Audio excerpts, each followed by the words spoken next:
Welcome to Shiv coaching classes. तो बच्चों, आज हम सीखने वाले हैं division of polynomial by a monomial. तो स्वागत है आपका शिव कोचिंग क्लासेस पे। आज हम क्लास मैथ्स की जो ये वाली बुक है, एनसीईआरटी वाली बुक, इसका चैप्टर 12 हमने शुरू किया था, फैक्टराइजेशन। उसका पार्ट 10 हम लोग देख रहे हैं। एंड इट्स माई सजेशन कि अगर अभी तक आप लोगों ने पार्ट 1 to 9 नहीं देखे हैं तो please first go and watch them. तो चलिए शुरू करते हैं। एक छोटा सा हम लोग क्विक रिवाइज कर लेते हैं, पॉलिनोमियल क्या होता है और मोनोमियल क्या होता है। देखिए, आपको ये एग्जांपल्स देख के समझ में आ जाएगा। आप ये अलजेब्रिक एक्सप्रेशन देख रहे हैं, इसमें 1 2 3 टर्म्स हैं और इसमें 1 टर्म है। तो जब किसी भी अलजेब्रिक एक्सप्रेशन में एक से ज्यादा टर्म्स हो तो हम उसको पॉलिनोमियल में कंसीडर करते हैं, क्योंकि पॉली का मीन्स होता है मैनी और नोमियल का मतलब आप समझ लीजिए टर्म्स। तो पॉली मीन्स हो गया आपका मैनी। तो मैनी टर्म्स वाले एक्सप्रेशन को आपको डिवाइड देना है मोनोमियल। मोनो का मतलब होता है सिंगल, कि सिंगल टर्म वाला एक एक्सप्रेशन है, सिंगल टर्म वाला एक्सप्रेशन है, सिंगल टर्म वाला, सिंगल टर्म वाला एक्सप्रेशन है। तो आपको क्या करना है, बहुत सारे टर्म वाले एक्सप्रेशन को डिवाइड देना है एक सिंगल टर्म वाले एक्सप्रेशन से। तो यहाँ आप देख पा रहे हैं 3 टर्म्स हैं और यहाँ 1 टर्म है, तो पॉलिनोमियल को मोनोमियल से डिवाइड हुआ। यहाँ भी आप देख पा रहे हैं कि जैसे ये ब्रैकेट के अंदर है और ये ब्रैकेट के बाहर, ये सब इसके साथ मल्टीप्लाई होके, मतलब टोटल में कंसिडर करूँ ये सबके साथ मल्टीप्लाई होगा। तो यहाँ पे मेरे पास 3 टर्म है और मेरे को 3 टर्म वाले एक्सप्रेशन को 1 टर्म वाले से डिवाइड देना है। यहाँ पे मेरे पास 2 टर्म्स हैं और 2 टर्म्स वाले एक्सप्रेशन को मुझे 1 टर्म वाले एक्सप्रेशन से डिवाइड देना है। तो आपको आइडिया लग गया होगा कि मैं आपको क्या सिखा रही हूँ, पॉलिनोमियल को मोनोमियल से डिवाइड कैसे करते हैं। तो चलिए शुरू करते हैं। अब जैसे मुझे इस वाले एक्सप्रेशन को इस वाले एक्सप्रेशन से देना है डिवाइड, तो एक बहुत सीधी सी कहानी है कि भाई अगर मैं ये एक्सप्रेशन जैसे मैंने यहाँ पे लिखा, इसमें बीच में तो प्लस है, क्या है बीच में प्लस है, मुझे इस पूरे एक्सप्रेशन को 2y से डिवाइड देना है। कहने का मतलब इसका जो हर एक टर्म है वो सब 2y से क्या होगा, डिवाइड होगा बिल्कुल डिवाइड, क्योंकि बीच में प्लस प्लस है। अगर बीच में मल्टीप्लाई वगैरह होता तो मैं पूरा एज इट इज लगा देती। अगर जैसे सपोज करो यहाँ बीच में ऐसा होता, इस तरह से होता, मतलब प्लस की जगह मल्टी, तो मैं नीचे पूरा 2y लिख देती और इसको डायरेक्टली कट कर सकती थी। लेकिन यहाँ बीच में प्लस प्लस है ना, तो 2y सबके नीचे जाएगा, यानी 2y इससे भी डिवाइड हो रहा है, इससे भी हो रहा है, इससे भी डिवाइड हो रहा है।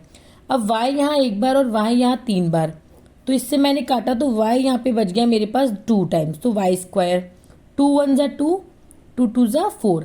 भाई अपॉन में नंबर होता है, इस अपॉन का मतलब ही डिवाइड देना होता है। तो यहाँ बच गया मेरे पास 2y स्क्वायर अपॉन 1, और 2y स्क्वायर को 1 से डिवाइड दूंगी तो आएगा तो क्या, 2y स्क्वायर ही आएगा।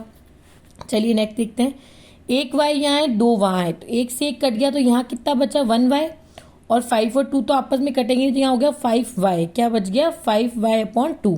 देखिए y की पावर 1 लिखो या y लिखो एक ही बात है, इसके ऊपर कोई पावर नहीं है, मतलब क्या पावर है 1 ही है, ठीक है।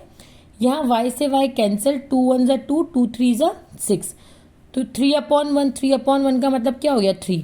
सो this is your answer after divide this polynomial by this monomial. जब आप इसको इससे डिवाइड देंगे तो ये बचेगा। चलिए अगला देखते हैं। नेक्स्ट क्वेश्चन है मेरे पास कि मुझे डिवाइड देना है 24x square Y Z plus X Y square Z plus X Y Z square को 8xy से। सबसे पहले मैं ये वाला टर्म लिख लेती हूँ। देखिए 24x square Y Z plus X Y square Z plus X Y Z square, इसको मुझे डिवाइड देना है किससे, 8xy से, ठीक है। अब जरा ध्यान दीजिएगा, ये 8xy इन तीनों के नीचे, मतलब ये तीनों, ये है क्या, इसमें देखो डिस्ट्रीब्यूटिव प्रॉपर्टी लग रही है। ब्रैकेट में ये 3 नंबर है और यह 24 इसके बीच में कुछ नहीं, मतलब क्या है मल्टीप्लाई। अभी मैंने आपको क्या बताया, अगर ऐसे मल्टीप्लाई बीच में हो तो ऊपर नीचे वाले को सीधा कट कर सकते हैं। तो देखिए 24 के बाद यह मल्टीप्लाई है ना, तो मैंने कहा 8 1 जा 8, 8 3 जा 24। अब मेरे पास क्या बच गया, 3 ऊपर बच गया, यहाँ बच गया X square Y Z plus X Y square Z plus X Y Z square, और अपॉन में मेरे पास बच गया एक्स वाई जेड। अभी भी 3 बाहर हैं। अब मैं या तो क्या करूं, 3 को आप बाहर रहने दीजिए, या फिर 3 को आप सबके साथ सेपरेट सेपरेट मल्टीप्लाई करेंगे। 3x square Y Z, 3xy square Z, 3xy Z square, और फिर एक्स वाई जेड को जैसे आपने टू वाई को अलग डिवाइड दिया वैसे डिवाइड दिए।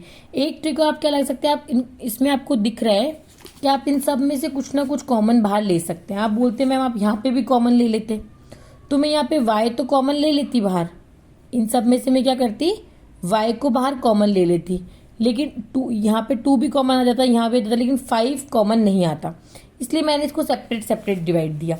अब यहाँ पे मुझे लग रहा है कि इन तीनों में से मैं कॉमन लिया, एक्स स्क्वायर है या एक्स है या एक्स है, तो यहाँ 2 बार एक्स है या 1 बार है 1 बार है, तो एक एक्स तो मैं बाहर कॉमन ले सकती हूँ। उसी तरह से यहाँ वाई 1 बार है या 2 बार है या 1 बार है, तो एक वाई भी मैं कॉमन ले सकती हूँ। यहाँ 1 बार जेड या 2 बार, तो एक जेड मैंने बाहर ले लिया, तो यहाँ से एक एक्स बाहर निकल गया, तो बचा कितना एक एक्स, और वाई जेड तो बाहर आ ही गए, तो सिर्फ एक्स बचेगा। यहाँ पे एक्स से बाहर निकल गया, 2 वाई थे, एक वाई रह गया, एक बाहर निकल गया और जेड से जेड कैंसिल। यहाँ पे एक्स निकल गया, वाई निकल गया, 2 जेड थे तो एक जेड बच गया, और अंदर और नीचे ही आपका रह गया एक्स वाई जेड। अब फिर से आप देखिए इसके और इस पूरे ब्रैकेट के बीच में कुछ नहीं, मतलब क्या है मल्टीप्लाई, तो मैं ऊपर नीचे कट कर सकती हूँ। ये मैंने कर दिया एक्स वाई जेड से एक्स वाई जेड को कट, क्योंकि खुद एक्स वाई जेड के बीच में कुछ नहीं है, मतलब क्या है मल्टीप्लाई है। अब ऊपर क्या बचा 3, और ब्रैकेट में बच गया X plus Y plus Z. So this is your answer. कहने का मतलब आप इसको ऐसे भी लिख सकते हो 3x plus 3y plus 3z। बात तो वो ये तीनों में से बाहर कॉमन आके ऐसे बाहर बैठ गया है। सो this is your answer. Hope आपको ये समझ में आया होगा। चलिए और कुछ क्वेश्चंस देखते हैं, ताकि आपका कॉन्सेप्ट है ना बिल्कुल क्लियर होना चाहिए, मतलब कोई दिमाग में डाउट नहीं रहना चाहिए। ठीक है, तो नेक्स्ट क्वेश्चन है हमारे पास 3y8 माइनस 4y की पावर 6 प्लस 5y की पावर 4 को डिवाइड देना है y की पावर 4 से। तो एक तो तरीका है, मैं सबके नीचे y की पावर 4 y की पावर 4, चलो मैं आपको दोनों तरीके से करके बताती हूँ। भाई बीच में माइनस है तो मुझे सबसे पर्सनल इसको डिवाइड देना ही पड़ेगा। एक तो तरीका मेरे पास ये हो गया, जहाँ यहाँ y 4 बार है या y 8 बार है, तो मैंने इसको काटा तो यहाँ y कितनी बार बचा 4 बार, तो ऊपर बच गया 3y4। यहाँ y 6 बार है या y 4 बार है, तो यहाँ y 2 बार बच गया, तो ये बचा 4y स्क्वायर। यहाँ y 4 बार, यहाँ पे भी y 4 बार, तो सिर्फ बचा मेरे पास 5। एक तो मेरे पास आंसर निकालने का तरीका ये है। अब आप ये मत बोलना मैम इनमें से y स्क्वायर बाहर कॉमन ले लो, क्योंकि इन दोनों में से ले लोगे, इसमें तो कोई y है नहीं, आपको तीनों में से कॉमन लेना पड़ता है ना, तो आप यहाँ कंफ्यूज मत होइएगा। अब एक और मैं क्या कर सकती थी कि मैं इन सब में से कितना, यहाँ y 4 बार, यहाँ 6 बार या y 8 बार, सबसे कम है y 4 बार, तो इस पूरे में से अगर मैं y 4 बार बाहर कॉमन ले लेती तो यहाँ 3 बचता, y 4 बार बाहर निकल गया तो अंदर कितनी बार बचता 4 बार, वेरी गुड। और यहाँ आपका 4 आ गया, y 4 बार बाहर निकल गया, यहाँ 6 बार है, तो यहाँ y कितनी बार बचता 2 टाइम्स, ठीक है, ये 2 टाइम्स यहाँ पे बच गया। फिर ये y 4 का 4 बाहर निकल गया, तो यहाँ सिर्फ क्या बचता आपके पास 5, क्या बचता प्लस का 5 अपॉन, मैं लिखती थी इसको, मुझे y की पावर 4 से डिवाइड देना था। अब यहाँ तो प्लस है, ये तो नहीं कटेंगे, लेकिन इस ब्रैकेट और इस y की पावर 4 के बीच में क्या है मल्टीप्लाई है, तो इससे ये हो जाता है आपका कैंसिल। तो भी आपके पास आंसर क्या आता 3y की power 4 minus 4y square plus 5। You will get answer in both the method. So आप किसी भी मेथड से कर सकते हैं, अगर आपको ये सही लगता है ये कीजिए, बस कॉन्सेप्ट क्लियर रखिएगा कि बाहर मल्टीप्लाई था इसलिए ऊपर नीचे डायरेक्ट कर दिया, यहाँ सब जगह बीच में प्लस प्लस था तो मुझे सेपरेट इनको इनसे डिवाइड देना पड़ा। चलिए एक और क्वेश्चन देखते हैं, जैसे आपको इस पूरे एक्सप्रेशन को इससे डिवाइड देना है, तो कहने का मतलब आपका पहले आपने एक्सप्रेशन इसको एज इट इज उतार लिया, X square Y cube Z square plus X square Y square Z cube, इसको आपको डिवाइड देना है 4x square Y square Z square से। अब देखिए इस ब्रैकेट के बीच में और 8 के बीच में कुछ नहीं, मतलब क्या है मल्टीप्लाई, मैं ऊपर नीचे कट कर सकती हूँ, 4 1 ज़ा 4, 4 2 ज़ा 8, अब बचा है 2। अब मुझे या तो मैं इस सेपरेट टर्म को इनसे डिवाइड दूँ, या फिर मैं इन तीनों में से कॉमन ले लूँ, जैसे यहाँ एक्स क्यूब है, यहाँ एक्स स्क्वायर है, यहाँ एक्स स्क्वायर है, तो मैं एक्स स्क्वायर बाहर ले सकती हूँ, क्योंकि मुझे 2 एक्स तो सब में से बाहर निकल जाएंगे। यहाँ Y square Y cube Y square, तो मैं वाई स्क्वायर को बाहर ले लेती हूँ। यहाँ जेड स्क्वायर है, जेड स्क्वायर जेड 3 बार है, तो मैं जेड 2 बार तो बाहर ले सकती हूँ। अब यहाँ 3 बार एक्स था, 2 बार बाहर निकल गया, तो सिर्फ एक एक्स बचा। वाई यहाँ पे 2 बार था निकल गया, जेड भी 2 बार था निकल गया। यहाँ देखिए एक्स 2 बार था निकल गया, वाई 3 टाइम्स था 2 टाइम ले लिया, तो बचा कितना 1 वाई, और जेड भी निकल गया। यहाँ देखिए एक्स भी निकल गया, y 2 बार था निकल गया, z 3 बार था 2 बार निकल गया, एक z आपका बच गया। और नीचे आपके पास क्या बचा, X square Y square Z square. अब देखिए इनके बीच में कुछ भी नहीं है ना, मतलब क्या है, मल्टीप्लाई है, और इनके बीच में भी कुछ भी नहीं है, मतलब क्या है, मल्टीप्लाई है। तो X Y square Z square से सीधा कटेगा X square Y square Z square. यहाँ ऊपर बच गया आपका सिर्फ 2, तो 2 और ब्रैकेट के अंदर X plus Y plus Z, this is your answer. और क्वेश्चंस करते हैं, क्योंकि जितने ज़्यादा क्वेश्चंस आप प्रैक्टिस करेंगे उतना ज़्यादा आपको कॉन्सेप्ट समझ में भी आएगा और कोई डाउट नहीं रहेगा और आपका कॉन्फिडेंस इंक्रीज होगा क्वेश्चन को करने के लिए। अब जैसे यहाँ पे आपके पास ये वाला एक्सप्रेशन है, इसको आपको डिवाइड देना है 2x से।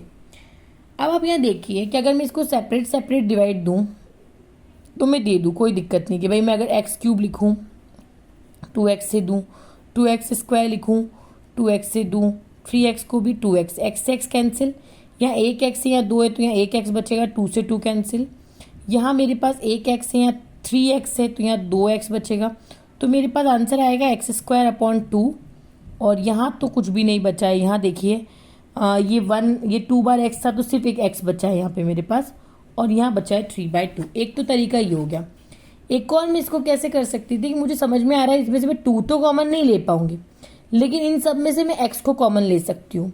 तो मैं क्या करती, इस सब में से मैंने x कॉमन लेती तो यहाँ बचता मेरे पास एक्स स्क्वायर, यहाँ अगर एक x निकल जाता तो यहाँ बचता सिर्फ 2 और x, यहाँ से x निकल जाता तो यहाँ बचता 3, और इसको मुझे डिवाइड किससे देना है 2x से। अब x और इस पूरे ब्रैकेट के बीच में कुछ नहीं, मतलब क्या है, मल्टीप्लाई, x से x कैंसिल। अब ये हो जाता है x square plus 2x plus 3/2, यानी आपको सेपरेट एक्स स्क्वायर के नीचे भी 2, 2x के नीचे भी 2 और 3 के नीचे भी 2। अब यहाँ तो नहीं, लेकिन यहाँ से ये कट रहा है तो ये हो जाता है x square upon 2 plus x plus 3/2। तो देखिए आप कोई से भी मेथड से कीजिए, you will get the same answer. चलिए एक क्वेश्चन और देखते हैं। आपको इसको इससे डिवाइड देना है, यहाँ 2 टर्म्स है, यहाँ सिंगल टर्म है, यानी पॉलिनोमियल को आपको मोनोमियल से डिवाइड देना है। तो p³ q6 minus p6 q³ इसको आपको डिवाइड देना है p³ q³ से, या तो आप इसको सेपरेट सेपरेट डिवाइड दे जैसे आप देते हैं, क्योंकि बीच में माइनस है तो सीधा तो हम इसको यहाँ से कट नहीं कर सकती, मल्टीप्लाई होता तो कट कर देती। इसके नीचे भी p³ q³ आएगा और p6 q³ के नीचे p³ q³ आएगा, ठीक है। p³ से p3 कैंसिल, यहाँ q3 बार है यहाँ q6 बार है तो यहाँ q बच जाएगा 3 टाइम्स, ऊपर की तरफ है ना, यहाँ नहीं बचेगा, आप कंफ्यूज मत होना, यहाँ बचेगा। अब ये q3 से q3 कैंसिल, p6 टाइम। अब आप बोलो मैम आप इनको क्यों काट रहे हो, देखो इनके बीच में कुछ नहीं है, मतलब क्या है, इनके बीच में क्या है, मल्टीप्लाई। क्या है, मल्टीप्लाई। तो अब यहाँ p3 बार है और यहाँ p6 बार है, तो इसको काटेंगे तो ऊपर p बच जाएगा 3 बार, तो ये हो गया q³ minus p³ is your answer. एक और तरीके से मैं आपको उसको करके दिखाती हूँ। जैसे आप चाहते तो इनमें से कॉमन ले सकते थे, p यहाँ p3 बार है यहाँ p6 बार है तो आप p3 बाहर ले सकते थे, यहाँ q6 बार है या q3 बार है तो आप q3 बाहर ले लिए, तो p3 तो बाहर निकल गया, q6 बार था 3 बार बाहर निकल गया तो अंदर 3 बार बचा, p6 बार है 3 बार बाहर निकल गया तो p अंदर 3 बार बचा, और q तो 3 बार निकल गया, और नीचे इसको आपको किससे डिवाइड देना था, p³ q³ से। अब इन सब के बीच में कुछ नहीं है, मतलब क्या है, मल्टीप्लाई। यहाँ पे भी क्या है, मल्टीप्लाई। p³ से p³ गया, q³ से q³ गया, बचा क्या, q³ minus p³। So you will get the same answer in both the method. तो होप आपको इतने सारे क्वेश्चन करके अच्छे से समझ में आया होगा कि हम पॉलिनोमियल को मोनोमियल से डिवाइड कैसे देते हैं। अगर आपको मेरा पढ़ाया हुआ समझ में आया है तो please subscribe my channel and don't forget to share with your friends and families, क्योंकि आप अपने समझकर अपने आप तक मत रखिए, इसे अपने फ्रेंड्स क्लासमेट्स के साथ भी शेयर कीजिए ताकि उनको भी हेल्प मिल सके और वो भी इन क्वेश्चंस को आसानी से कर सके। बहुत सारे बच्चे अलजेब्रा के क्वेश्चंस को देख करके घबरा जाते हैं।